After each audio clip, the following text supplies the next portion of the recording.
Well, I don't really know how well this is going to go, but this is the real part.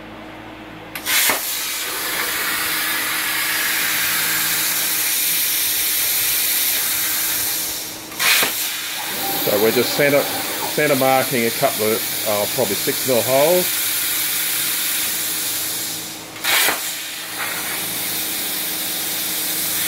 And then we're going to cut this part out, and the interesting part will be to see what the port pipe control does now.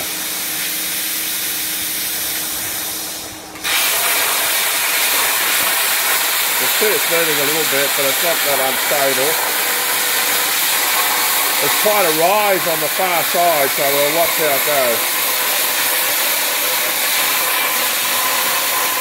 Ow! That's hot port stuff landing on the foot. I'll wear boots next time.